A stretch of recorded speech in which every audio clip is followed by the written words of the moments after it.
राधे राधे कृष्ण कन्हैया, गोपाल प्यारो मुरली बजैया।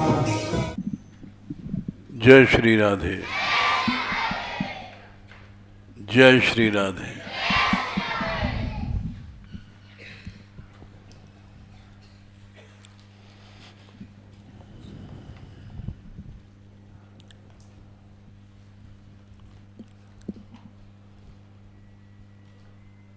ये केवल कृपा का ही मार्ग है।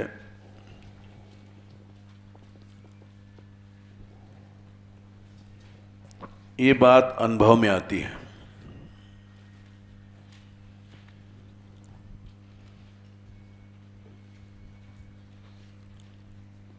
जैसे हम 62 साल से रह रहे हैं और हजारों लोग आए रहे चले गए,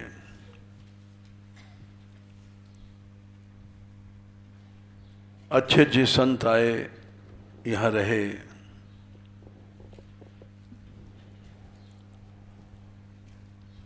और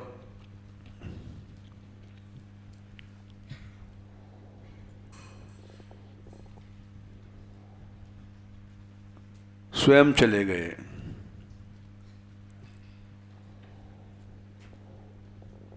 जबकि यहाँ किसी के साथ दुर्व्यवहार नहीं किया जाता। यूँ तो हम भी जीव हैं, लेकिन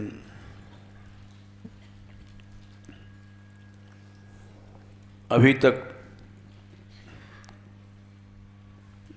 कृपा से भगवान की किसी जगह अपना अधिकार नहीं समझते हम।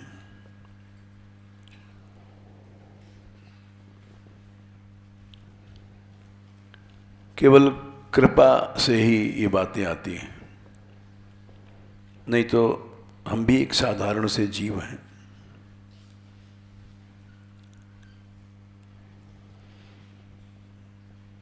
डरते हैं किसी वस्तु को अपना मानना, शासन करना।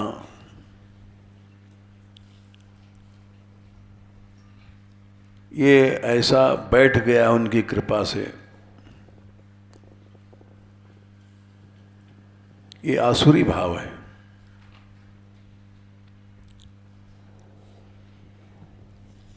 और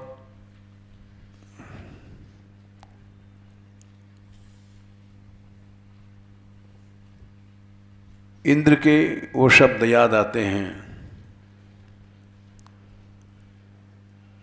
पंडित कौन है?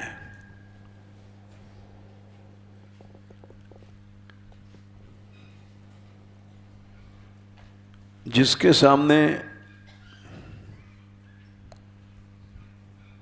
इंद्र पद आ जाए, त्रिलोक की लक्ष्मी, और उसको भी वो अपना ना माने।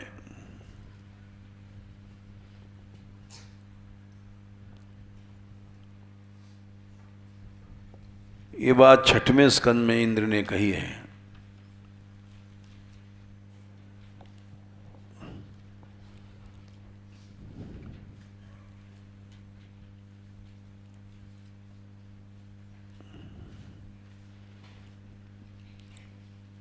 छः, 7, 12।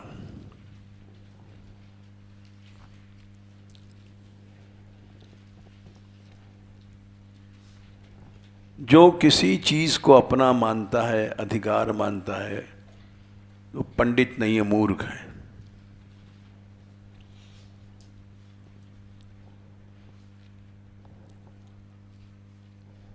को गृद्धेत पंडितो लक्ष्मीम त्रिवष्टप पतेरपि यया हम आसुरम भावम नीतोद्य विबुधेश्वर।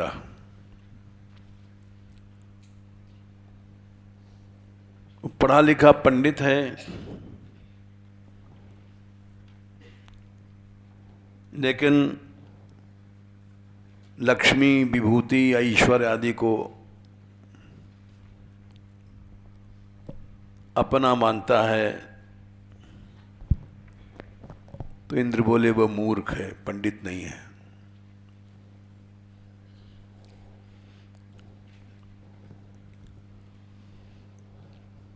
ऐसा केवल भगवान की कृपा से होता है, जीव की सामर्थ्य नहीं है। हम लोग तो तूंबा, सोटा, लोटा, लंगोटा पर लड़ते हैं। यहां बैठ गए, किसी ने कहा सरक जाओ, नहीं सरकेंगे। तेरी जगह है कि तेरे बाप की है?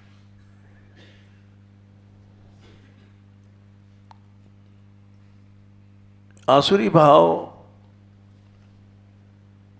पग पग पर भरा हुआ है।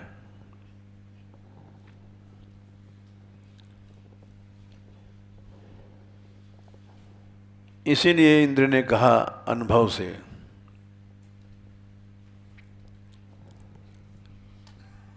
गुरुदेव आए थे, उस समय इंद्र खड़े नहीं भये।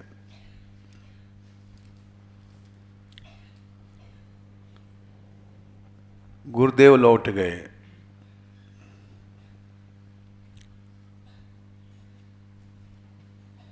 उसी अपराध से इनको वृत्रासुर का यातना भोगनी पड़ी।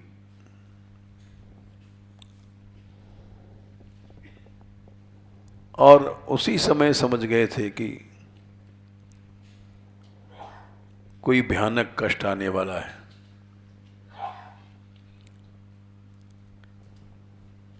क्योंकि मैं आसुरी भाव में फंस गया था। देवराज हूं, देवताओं का राजा हूं, इंद्र हूं, त्रिलोकी का स्वामी। इंद्र के अपराध से सारी त्रिलोकी को दंड मिला।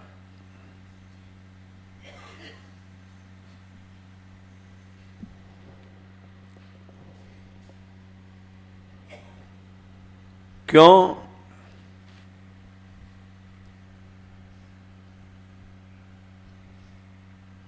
एक रावण के अपराध से सारी लंका मारी गई।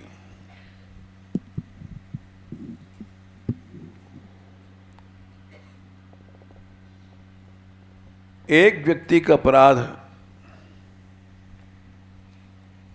बहुतों को नुकसान देता है।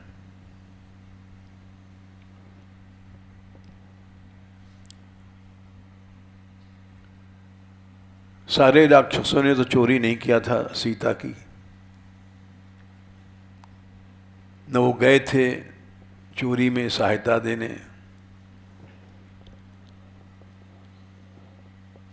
अकेला रावण गया था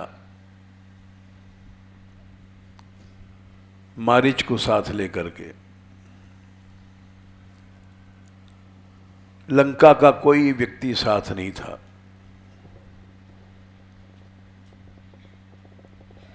इतने बेटे, इतने बड़े बड़े सब युद्धवीर थे, इंद्र को भी जीतने वाले, वो किसी को साथ नहीं लिया उसने। क्योंकि चोरी एक लज्जा का कारण है।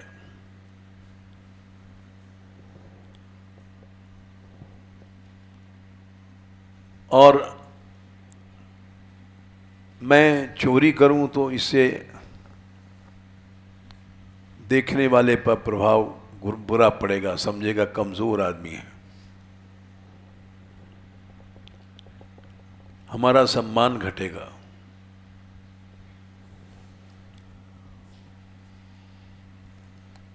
अकेला गया,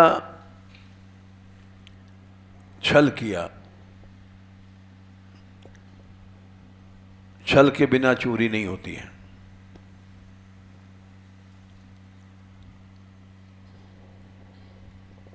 एक व्यक्ति का अपराध था और मारी गई सारी लंका, करोड़ों मारे गए।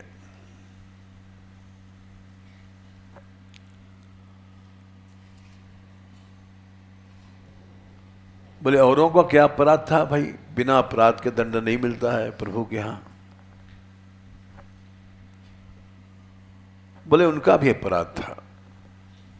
गए नहीं, लेकिन उन्होंने उस चोर को अपना स्वामी मान लिया, समर्थन दिया। श्रीमद् भागवत में इसका उत्तर है, सीता विमर्श हत मंगल रावणेशान। एक पंक्ति में उत्तर दे दिया।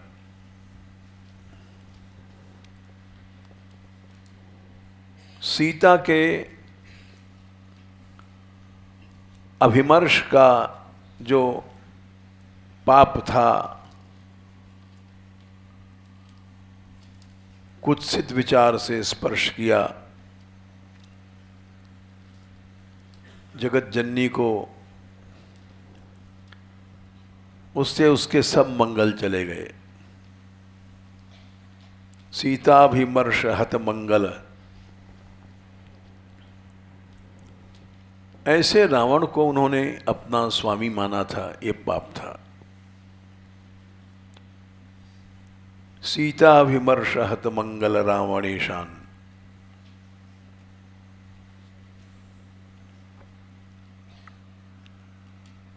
ये पाप एक करंट है।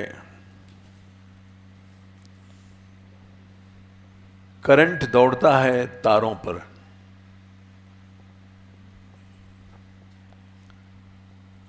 अहंता और ममता ये तार हैं।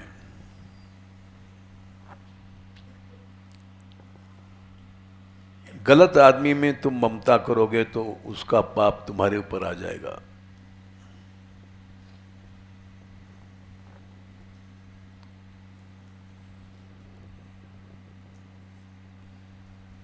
चौथे स्कंद में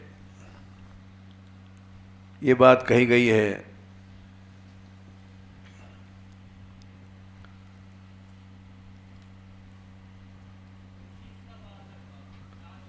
19 का 62, 29 का 62 है। ममैते मनसा यद्यद असौ अहमिति ब्रुवन्।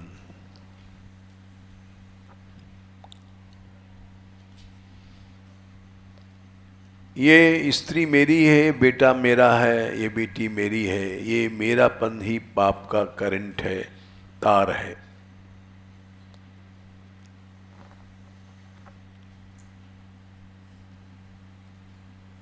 बिजली दौड़ती है जो गुड कंडक्टर होता है उसमें, बैड कंडक्टर में नहीं।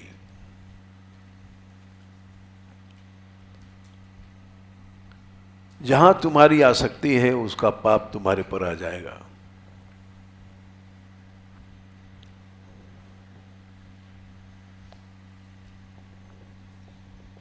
लकड़ी में करंट नहीं लगता है, बैड कंडक्टर है। लकड़ी क्या है? असंगता। किसी में आसक्ति नहीं रखना। और गुड कंडक्टर क्या है? आसक्ति। इसको बंद कर दो पंखे को।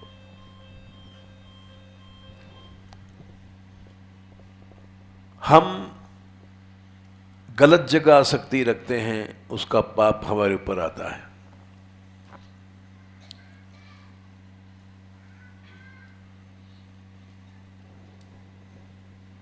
यही इस संसार का स्वरूप है।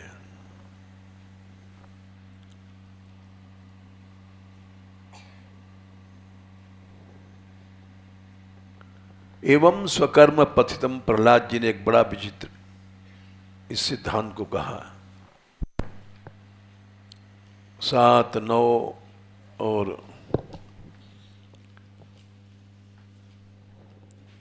एवं स्वकर्म पथितम भव वैतरण्याम।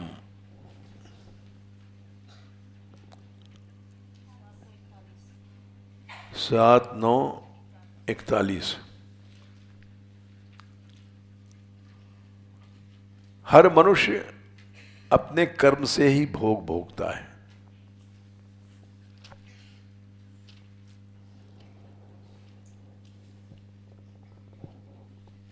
एवं स्वकर्म पतितम भवतौ वैतरण्याम।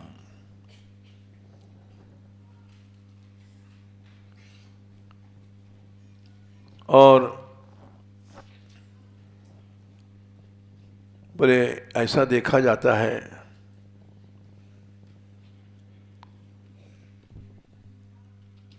कि रावणो अहरत सीताम बंधनम स्याद महोदधे।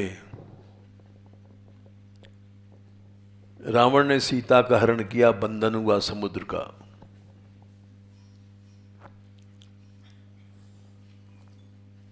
क्योंकि रावण का पड़ोसी था समुद्र।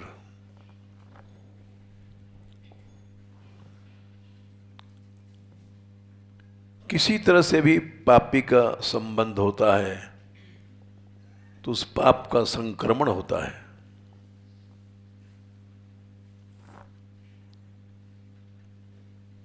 एवं सकर्म पतितम भव वैतरण्याम। हम लोग संसार में भोग रहे हैं कर्म फल। अन्योन्य जन्म मरणाशन भीत भीतम।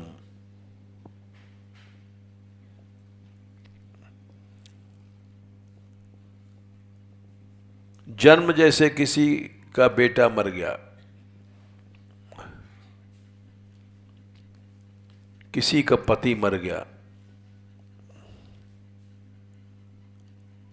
अब सारा परिवार रो रहा है।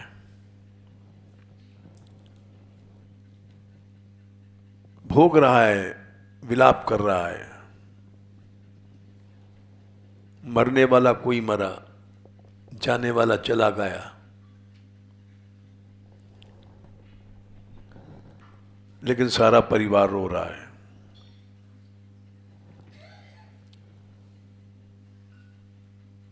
क्यों रो रहा है? मरने वाला मरा है अपने कर्म से, ये लोग क्यों रो रहे हैं?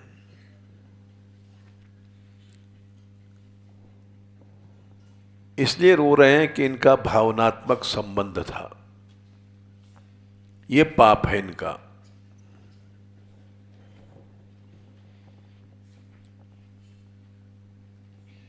एक स्त्री विधवा हो गई है, रो रही है। अभी परसों की बात है, कुछ लोग यहाँ आए एक स्त्री को लेकर के नहीं, वैसे ही पड़ोसी थे। बोले महाराज हमारे यहाँ एक स्त्री बेचारी विधवा हो गई है, उसके 4 बच्चे हैं। हमने सुना है कि आपके यहाँ आप बच्चों को रखते हैं, और सुना है कि बच्चों को भक्ति भी सिखाते हैं, तो हम अपने बच्चों को ला सकते हैं क्या? कुछ फीस है? हम ये जांचने आए हैं। हमने कहा हमारे यहाँ कोई फीस नहीं लगती। चल रहा है आश्रम, जाने कैसे चल रहा है, चला रहा है प्रभु। न इस मंदिर में कोई ज़मीन है, न जायदाद है, न हमारा कोई शिष्य है, न हमारी कोई शिष्या है, न यहाँ चंदा है, न चिट्ठा है, लेकिन चल रहा है। तुम अपने बच्चों को ला सकते हो, यहाँ कोई फीस नहीं लगेगी। वो बोला उसकी माँ फिर क्या करेगी? माँ को भी रख लोगे? हमने कहा माँ को भी रख लेंगे।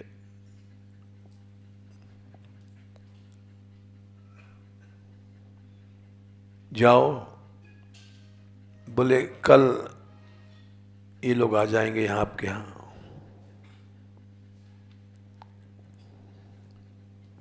नहीं आ पाए बेचारे। हम समझ गए कि जहाँ पर वो अपने पति के साथ रही उस घर में आसक्ति हो जाती है। एकदम से छोड़ देना कठिन है। जिस गांव में पैदा होता है, जहाँ रहता है, वहाँ भी आसक्ति हो जाती है। वो जानती ही नहीं कहाँ गहबर बन है, कहाँ जाना है, एक स्त्री है, नहीं आ पाई बेचारी।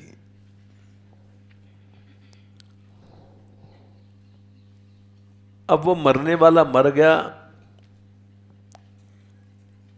और सब बच्चे रो रहे हैं, उसकी स्त्री रो रही है, ये क्यों है? प्रहलाद जी ने कहा अन्योन्य जन्म मरणाशन भीत भीतम। कोई मर गया या जन्म किसी का हुआ पैदा। एक और केस आया अभी 4-5 दिन पहले,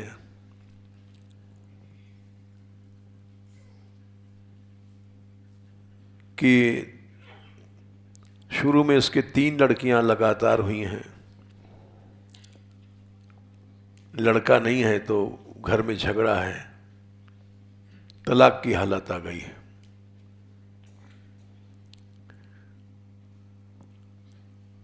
और घर के लोग हटा रहे हैं, इस बहू को हटाओ, ये लड़कियां पैदा करती है।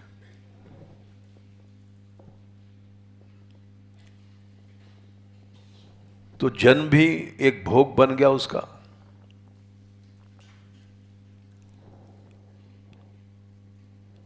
और वो लड़की यहां रोने आई कि फैसला आपके सामने होना चाहिए। कल रात को ही फोन से उसकी बात भई माधवीशन से, माधवीशन ने मना कर दिया कि हमारे यहाँ ये फैसला ठीक नहीं है, सब लोग समझेंगे ये तलाक कराते हैं।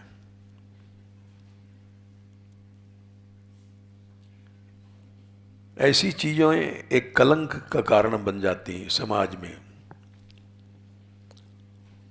और लोग अवसर देखते रहते हैं। यहाँ बहुत विरोधी हैं मान मंदिर के, वो ढूंढते रहते हैं मौका। गौशाला से चिढ़ते हैं जबकि यहाँ गायें हैं। केस लगाया गौशाला पर, आगरा, मथुरा, वहाँ को कानपुर, जाने कहाँ कहाँ मुकदमा गया।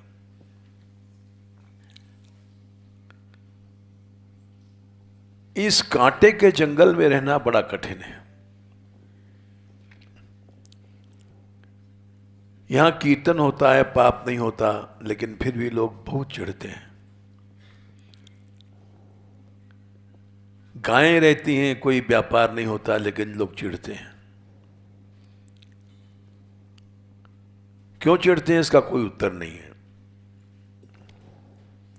उनका स्वभाव है।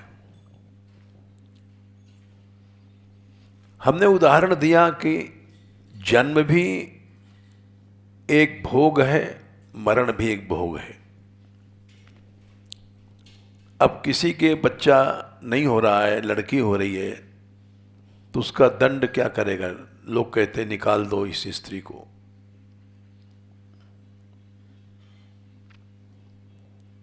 तो इसीलिए प्रहलाद जी ने कहा अन्योन्य जन्म मरणाशन भीत भीतम।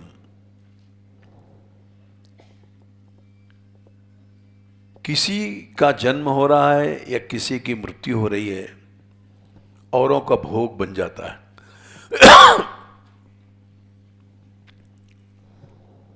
एक ही शब्द में संसार का कैसा विचित्र निरूपण किया उन्होंने।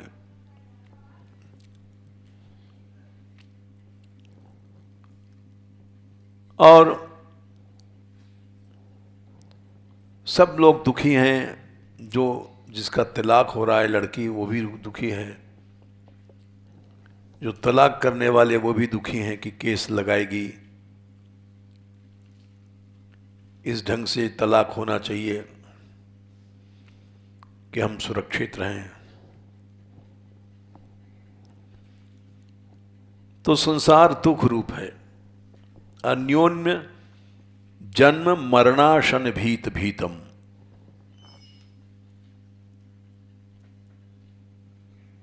कोई घर में मरा, चाहे पति है, चाहे बेटा है, चाहे बेटी है, सब लोग रो रहे हैं।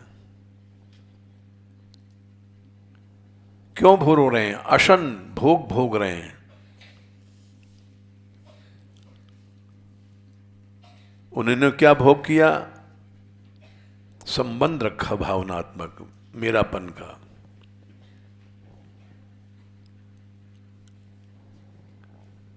इसी भोग से सारा संसार दुखी है। अन्योन्य एक दूसरे में आसक्ति करते हैं,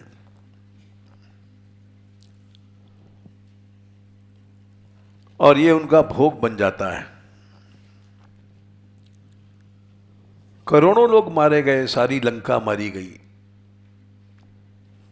गिनती नहीं थी कितने मारे गए।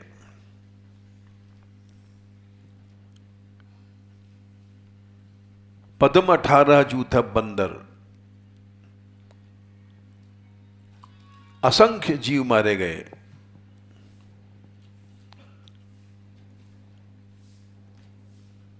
अन्योन्य मरणाशन जन्म, अन्योन्य जन्म मरणाशन भीत भीतम।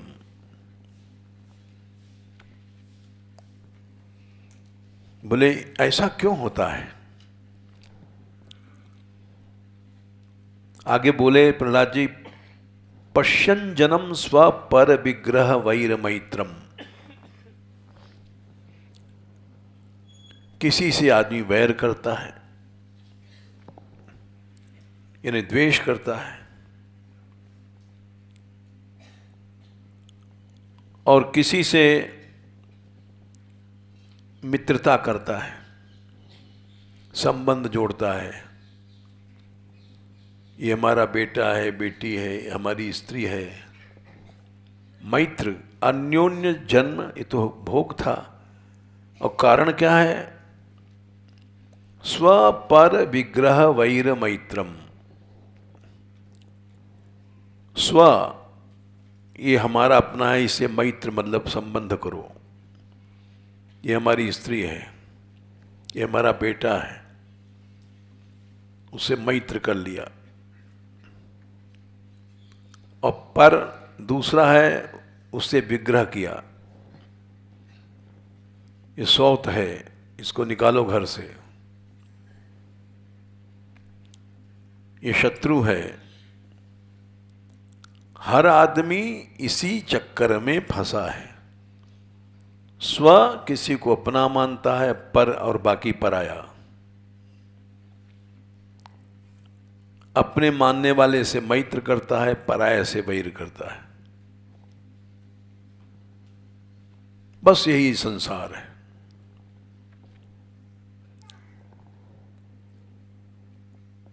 इससे कोई जीव बाहर नहीं जाता। आप पारचर हैं, हंतेति पारचर। पारचर मने भवसागर के उस पार आप खड़े हैं। पारम चरति पारचर। इस भवसागर के उस पार आप अलग हैं।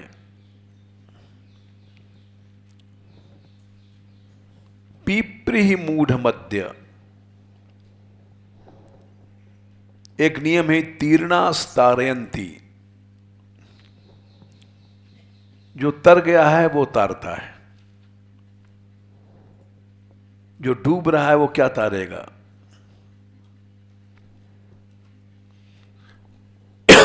जो डूब रहा है उसको पकड़ोगे तो तुम भी डूब जाओगे।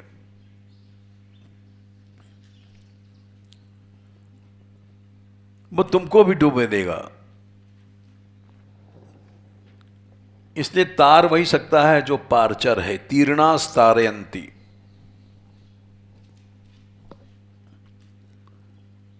इस संसार से उस पार आप ही खड़े हैं, इसलिए आप ही तार सकते हैं।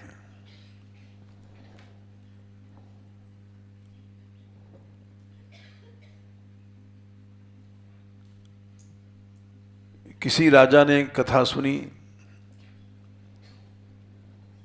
और जैसा जैसा पंडित ने कहा सोने का सिंहासन बनाओ, उस पर भागवत का पुस्तक रखो, दान दो, सब किया उसने, राजा था। सोने का सिंहासन बनाना मामूली बात है। 7 दिन हो गए तो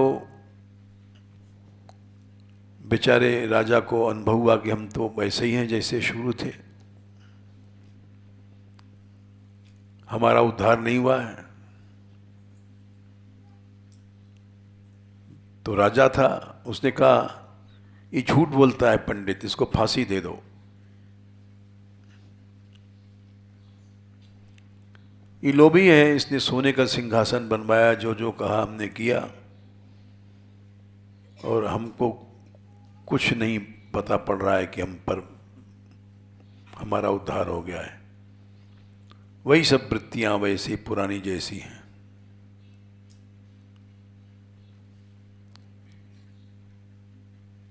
तो पंडित जी ने कहा कि हमको एक अवसर दिया जाए, हम इसका उत्तर देंगे आपको। बोले ठीक है, छोड़ दो। वो घर गया और वहां से जंगल भाग गया कि अब बच नहीं सकते हैं, राजा है, इसने ऑर्डर कर दिया इसको मार डालो। जंगल में पहुंचा और जिस आदमी को पता पड़ जाए कि हमारी मौत हो जाएगी, उसको खाना पीना अच्छा नहीं लगता। भूखा प्यासा पड़ा रहा, यहां छिपे रहेंगे जब तक बचे रहेंगे। वहां एक संत रहते थे, उन्होंने देखा कि एक व्यक्ति भूखा पड़ा है, प्यासा, बड़ा उदास है। उन्होंने कहा कि तुम कौन हो जी, यहां कैसे पड़े हो?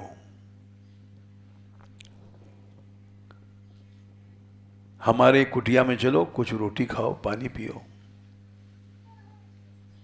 बोले महाराज मैं खाऊंगा नहीं। क्यों?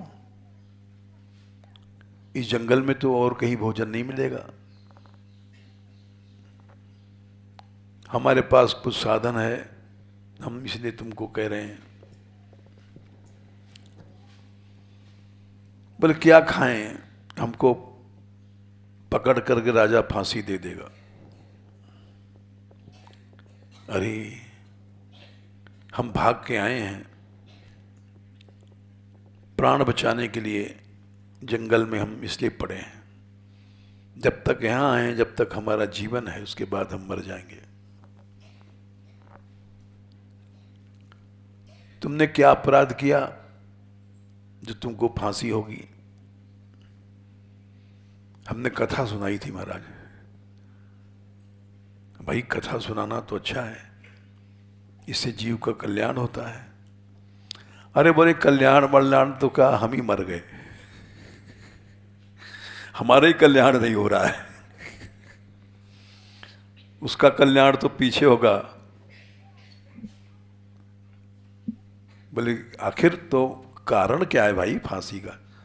बोले राजा ने कहा कि तुमने कहा था भवसागर तर जाता है, और तरा बरा कुछ नहीं। उस सोने का सिंहासन में उसने बहुत बनाया बेचारे ने, उसकी क्या गलती है? तो वो खींच गया, इसलिए हमसे ऐसा कहा। फिर यहां तुम कैसे भागे? ऐसे भागे महाराज, हमने समय मांगा 2-4 दिन का समय, और घर गया, वहां से सीधे जंगल भाग गया।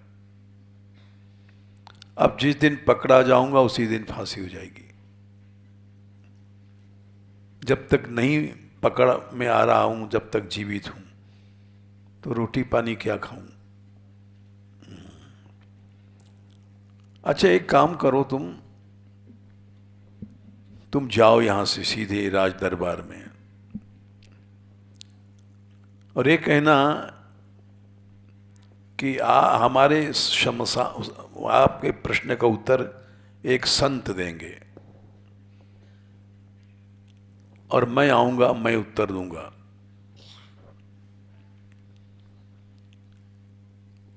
और तुम्हारा दंड स्वयं ले लूंगा मैं। अब उसकी बड़ी हिम्मत पड़ी, बेचारा गया वहां राज दरबार में। बोले इस प्रश्न का उत्तर एक संत देंगे, वो आ रहे हैं। राजा को बड़ी उत्कंठा भई, कौन से संत हैं? वो आए संत। संत ने पूछा, राजन तुम इसको फांसी दे रहे हो, इसका अपराध क्या है?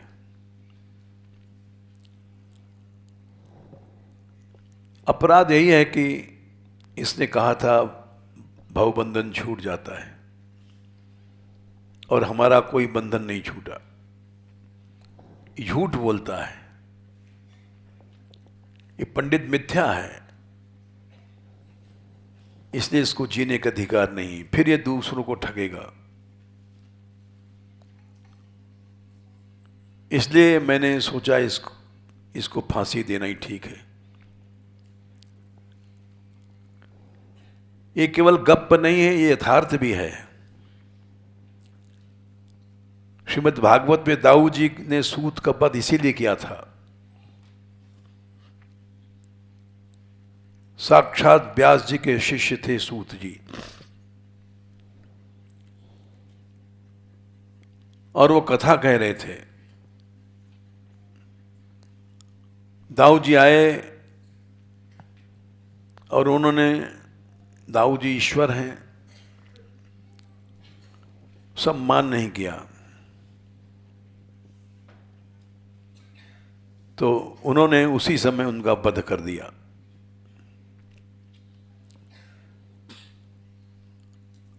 88,000 ऋषि चिल्लाने लग गए, बड़ा अनर्थ किया, आप तो भगवान हैं, धर्म की रक्षा के लिए आपका अवतार होता है। एक व्यास का अपने समाज के बीच में वध किया, ये तो बहुत बड़ा पाप है। आपका अवतार धर्म की रक्षा के लिए होता है, इससे तो धर्म का नाश हो जाएगा। दाऊ जी ने कहा हां ठीक है, लेकिन इसका वध ही ठीक है। अदांतस्य अविनीतस्य वृथा पंडित मानिनः न गुणाय भवन्ति स्म नटस्येवाजितात्मनः। ये व्यास नहीं है, ये नट है, केवल कला जानता है बोलने की, एक्टिंग करता है।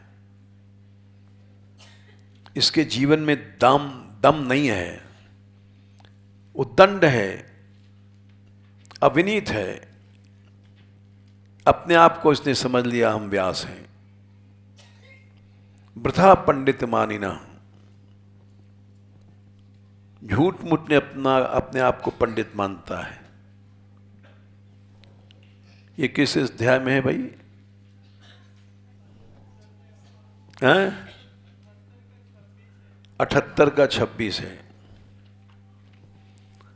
अदांतस्य अविनीतस्य वृथा पंडित मानिना।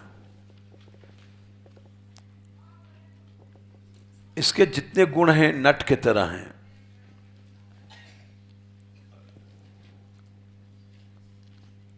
मेरा अवतार इन्हीं लोगों के वध के लिए हुआ है। बद्ध्या में धर्मध्वजिना,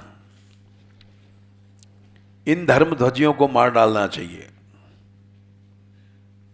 ते ही पाति गुणोधिका, वे ज्यादा बड़े पापी हैं।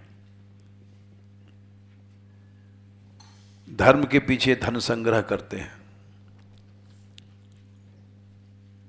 ये अनर्थ है। धर्म का लक्षण सबसे पहले भागवत में बताया गया, धर्मस्य ह्यापवर्गस्य,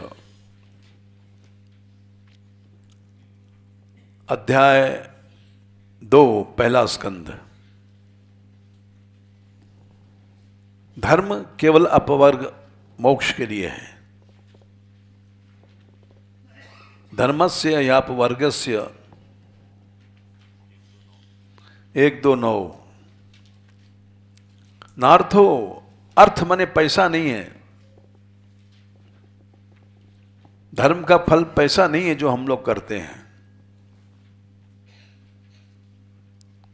धर्मस्य यापवर्गस्य नार्थोर्थाय उपकल्पते। सबसे पहले ही इस बात की घोषणा भागवत में की गई और सबसे ज्यादा व्यापार भागवत का चल रहा है, कथाओं का चल रहा है।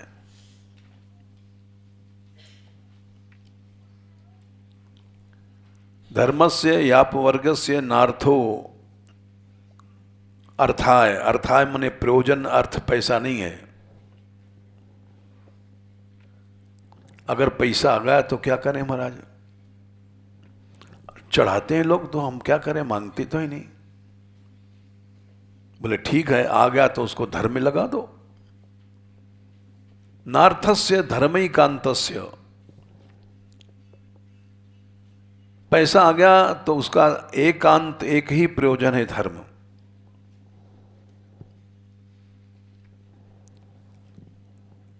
कामो लाभाय। उसकी धर्म, पैसा आ गया तो उसका प्रयोजन कामना, संसारी इच्छाओं का पूरा करना, ये नहीं होना चाहिए।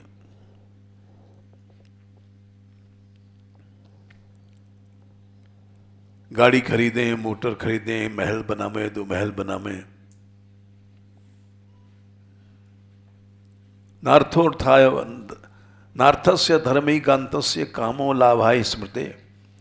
बोले मन तो इच्छा करता ही है, तो क्या करेंगे।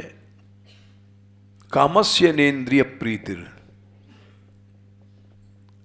कामना है तो इंद्रियों की प्रीति के लिए कामना नहीं है। लाभों जीवेत यावता। जितने में जीवन, रोटी पानी भर जाए, पेट भर जाए, जीते रहो, उतना ही तुम्हारा अधिकार है। बाकी जोड़ने का, मनमाना प्रयोग करने का अधिकार तुम्हारा नहीं है। सबसे पहले भागवत तो पीछे होगी शुरी। सबसे पहले व्यास जी ने यही निर्णय किया कि धर्म कहीं व्यापार न बन जाए, धर्म की शक्ति चली जाएगी। और जिस डर से उन्होंने सबसे पहले घोषणा की थी वही हुआ। धर्म व्यापार बन गया।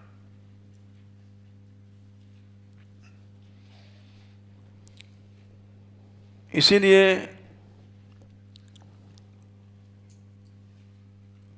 इन धर्मध्वजियों को केवल झंडा है इनका धर्म का। उस झंडे के नीचे अर्थ छिपा है, उस झंडे के नीचे कामना छिपी हुई है, उस झंडे के नीचे ये सब छिपे हैं। उनको धर्मध्वजी कहा गया। उनको मार डालना चाहिए। बद्ध्या में धर्मध्वजिना। वे ज्यादा बड़े पापी हैं।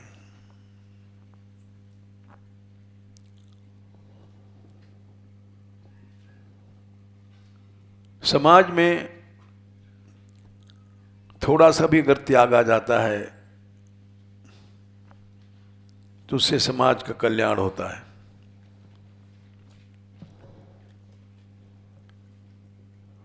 देखो ये बात स्पष्ट आ गई समाज में। चुनाव में सभी पार्टियां हारी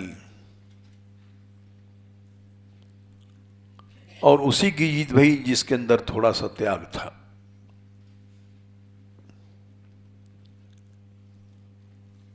बाकी सब लोग हार हूर गए। इसलिए जो समाज का कल्याण वही कर सकता है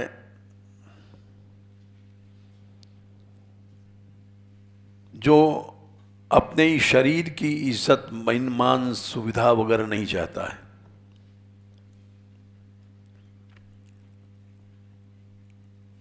पृथु के प्रसंग में आता है, सत्युत्तम श्लोक गुणानुवादे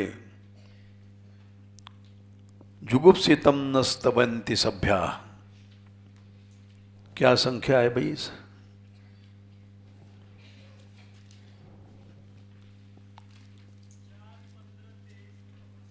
4, 15, 23।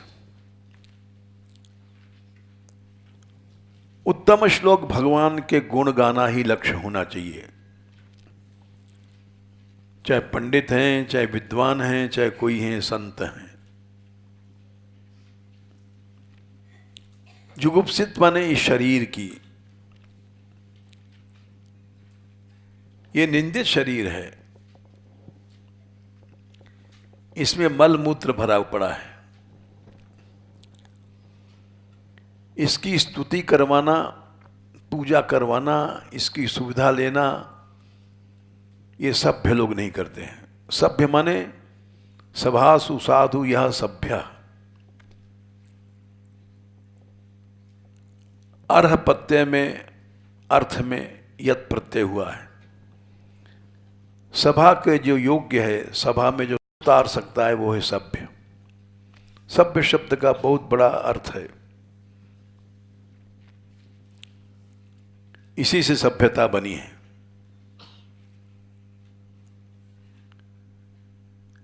ऐसे विचारों का जिससे सारा समाज उद्धार कर जाए, वो है सभ्यता। सभ्यस्य भावः सभ्यता। तल प्रत्यय हुआ भाव अर्थ में।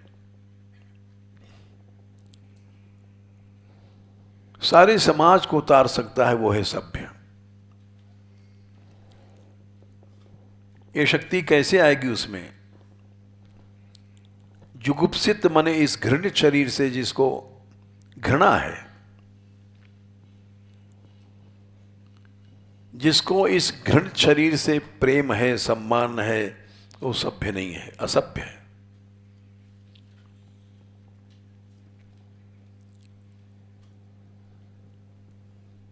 इसको मार डालना चाहिए। राजा ने ये बातें पंडित जी के बारे में उन संत से कही। संत ने कहा ठीक बात है, लेकिन हमको एक बात का उत्तर दे दो, तब तुम फांसी दो इस पंडित को। बोले थोड़ी देर के लिए तुम हमारी बात मानो, हमको राजा बना दो थोड़ी देर के लिए, सिर्फ 10-5 मिनट के लिए। बोले ठीक है। बोले आपको बना दिया हमने, लेकिन हमारी समस्या का समाधान होना चाहिए। बोले हो जाएगा, नहीं होगा तो तुम हमको फांसी देना। उसने कहा भाई ये संत हैं, थोड़ी देर के लिए राजा बना दिए गए। बैठ गया गद्दी पर संत, और बैठ करके उसने आज्ञा किया, इस राजा को इस खंबे से बांध दो,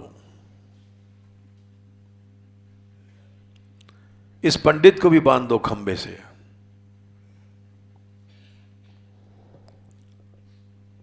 दोनों को बांध दिया गया। अब राजा से कहा कि राजा तुम इस पंडित को छुड़ाओ, क्योंकि ये तुम्हारे कारण यहां आया है, बांधा गया है। और पंडित से कहा तुम राजा को छुड़ाओ। राजा ने कहा मैं कैसे छुड़ाऊं, मैं खुद बंधा हूं, हमको आप छुड़वाइए, फिर मैं इसका बंधन खोलता हूं। यही बात पंडित ने कहा। फिर उस संत ने कहा कहो राजन, उत्तर हुआ तुम्हारा कि नहीं?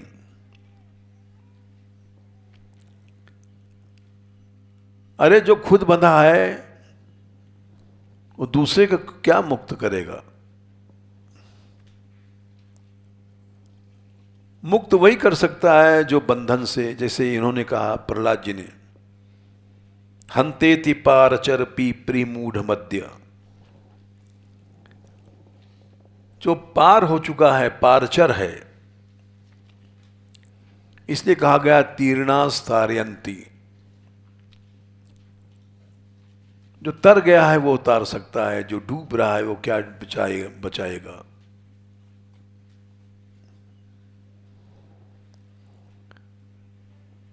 वो तो वही बात है,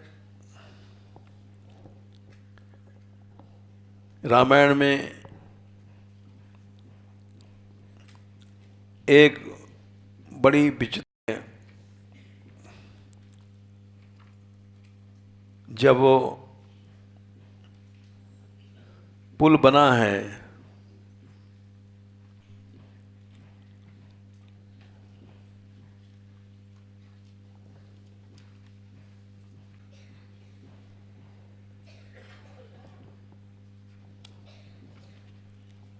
श्री रघुवीर कृपाते सिंधु तरे पाषाण है,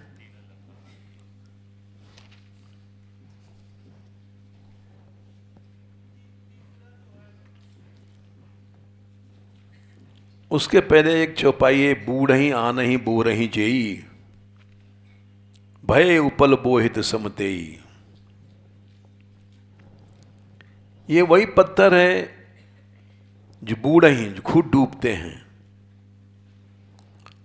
खुद डूबते नहीं बल्कि दूसरों को डुबो देते हैं। बूढ़ही आनहि बोरही जेई, आनहि मने दूसरों को डुबो देते हैं, और वह उपल मने वही पत्थर, बोहित मने जहाज के समान हो गए।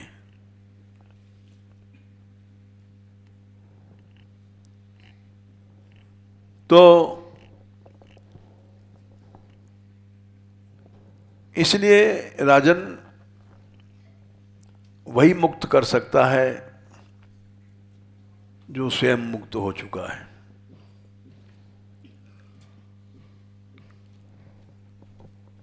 इस बात को स्वयं प्रहलाद जी ने भी कहा है, कई जगह कहा है।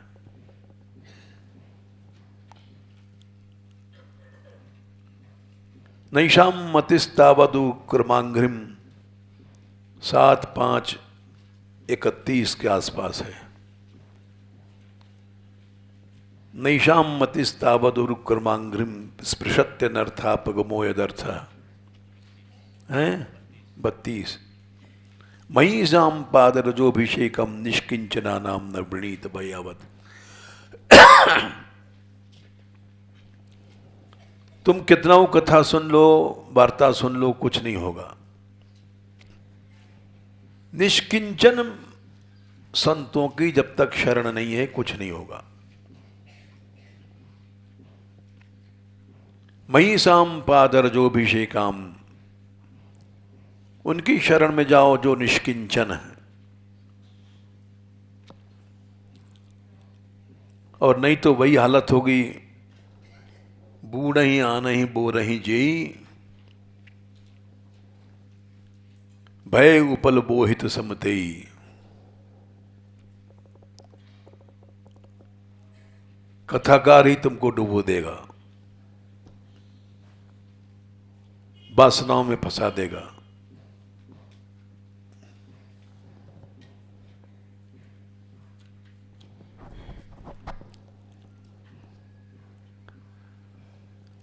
और अगर संग अच्छा है, अभी कल या परसों हमको ये सुना रहे थे इंदु बदन जी कि ये आ रहे थे गाड़ी से यहाँ नीचे कीर्तन में शायद, तो कुछ बच्चे मिले इनको रास्ते में, छोटे छोटे। इन लोगों ने कहा इनको बैठा लो बच्चों को। इन लोगों ने इन बच्चों से कहा बैठ जाओ, ये बच्चे नहीं बैठे। बोले हम परिक्रमा में हैं, हम अभी नहीं बैठ सकते।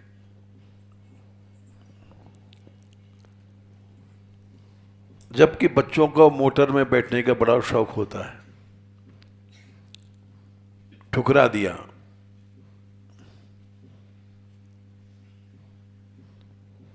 इसी तरह से ये लोग बरसाने में जाते हैं जब फेरी में, तो लोग 200-200 रुपये देते हैं भेंट में इनको, बच्चों को। ये नहीं लेते हैं तो लोग देखने वाले कहते हैं मान मंदिर के बच्चे हैं, नहीं लेंगे।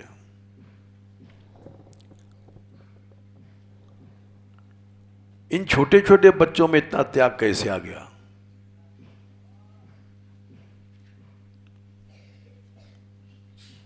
जो त्याग बड़ों में नहीं है, मंदिर में बैठे बैठे लोग पैसा मांग रहे हैं। पुजारी हैं, साधु हैं, संत हैं, सारा जीवन उनको सेवा में बीत गया, भजन में बीत गया, और इतनी हिम्मत नहीं कि 5 रुपए भी छोड़ दें।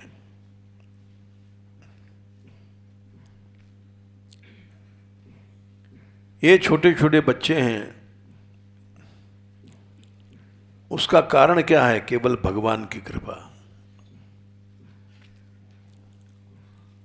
अगर कोई कहे कि इनको अच्छी शिक्षा मिली है, ठीक है, ये तो है ही है, लेकिन उस शिक्षा का संयोग किसने बनाया? भगवान ने बनाया।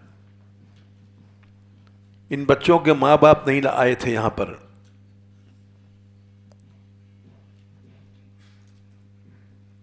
बल्कि कोई कोई तो बाप लड़ने आते हैं। ये सब प्रभु करता है, प्रभु ही लादाया है इनको। नहीं क्या जाने वैराग, ये क्या जाने गहवर बन।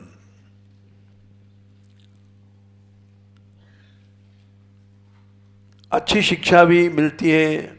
संत विशुद्ध मिले पुनिते ही, राम कृपा कर चितवय जेहि। भगवान की कृपा से ही संत संग मिलता है। कृपा करके उन्होंने देख दिया, कृपा कर चितवय जेहि। जब भी विशुद्ध संत मिलेगा, नहीं तो नहीं मिलेगा। ये विभीषण ने कहा था, अब मोहि भा भरोस हनुमंता, बिन हरि कृपा मिले नहीं संता। कभी नहीं मिलेंगे संत बिना कृपा के, और मिले भय भी चले जाएंगे। इसलिए सबसे मूल है कृपा।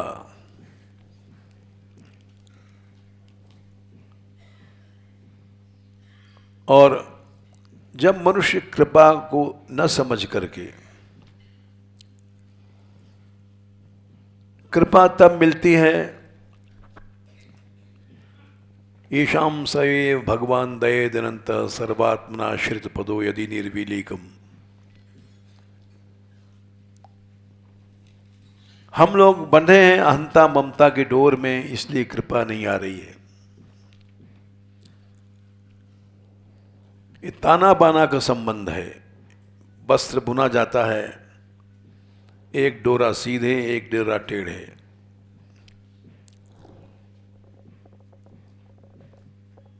जैसे जैसे सत्संग मिला, वैसे अहंता ममता छूटती गई। एक दिन में कुछ नहीं होता, बस यही अंतिम फैसला है। जय श्री राधे।